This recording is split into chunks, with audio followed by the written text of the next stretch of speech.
Hey, g'day guys, Trav here from Trav30387 again. So we're back at it again with another build. So this is episode 3 on the Toyota KE55 turbo build. So what we've done, this is the intake side. So for the moment we're talking about intake and we'll talk about other things later on.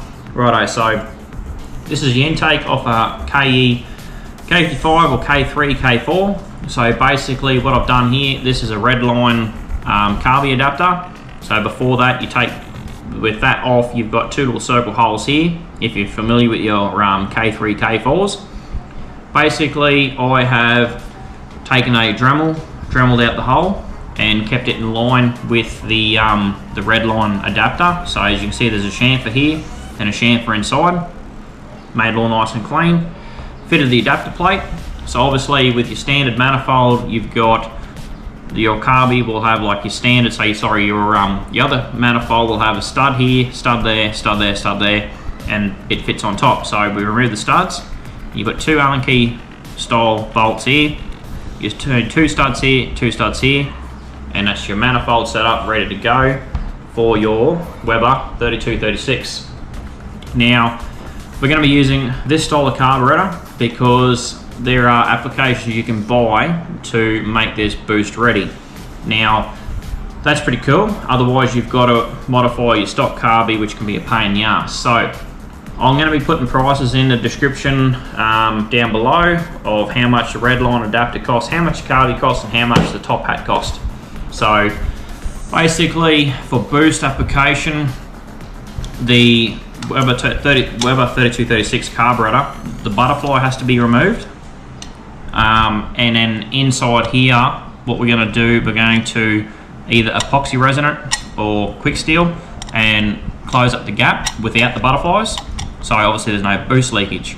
And apparently there is on the side down here, there's a little Welsh plug in there. Some of the carbies don't have the Welsh plug, or the standard ones don't have it, so I haven't got to bung that up.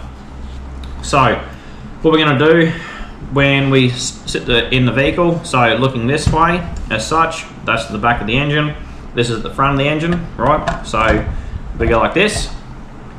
I found a problem straight away. I'm like, accelerator cable. So I haven't seen not enough information online in description on saying how to run a accelerator cable. As you can see here, this is a standard throttle actuator.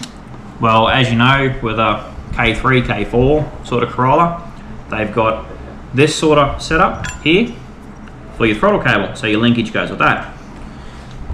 It's different, so what are we going to do? So I've taken this off the old carby, I've cut it down, and I'm going to modify it. I'm going to have this here, I'm going to get it tack welded onto there, and then we're going to be able to actuate throttle, and it's going to work well. So anyway, we'll go side on, carby's in the car, have it this way, actuator will be like so, but I've obviously got to get that trimmed off, welded back on the other side, and then we can have throttle. So that's how the throttle's going to work.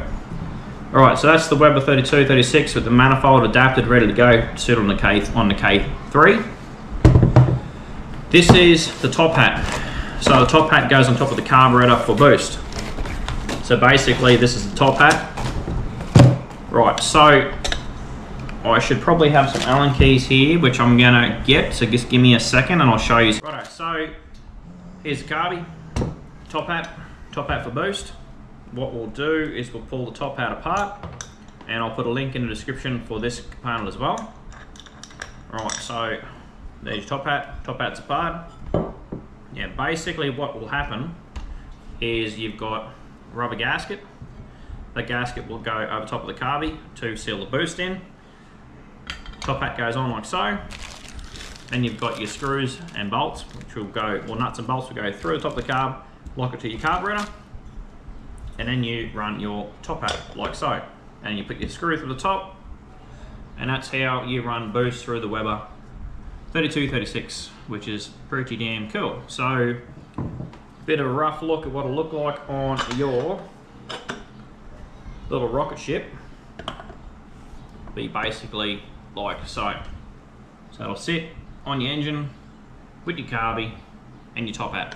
Now, I'm not going to be running an intercooler, I don't think yet. I'm not too sure. I'm trying to keep this as cheap as possible, but I do think this is going to be pretty damn cool, considering it's cheap and it's on the budget. Like, it's $2,500 worth of setup so far, which I think is awesome. I got the car for $500 and I'm prepared to spend probably 7 to 8 grand in total build.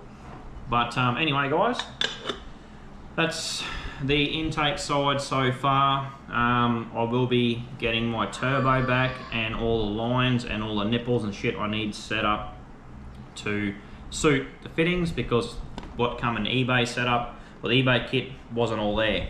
Well, it was there, but it was wrong. So anyway, I hope you liked the video and stay tuned. And episode 4, I'll show you the turbo, the oil lines, the fuel pump, and basically all the other little bits and pieces to get your Corolla with boost up its ass. Right, guys, love your work. See you in the next video.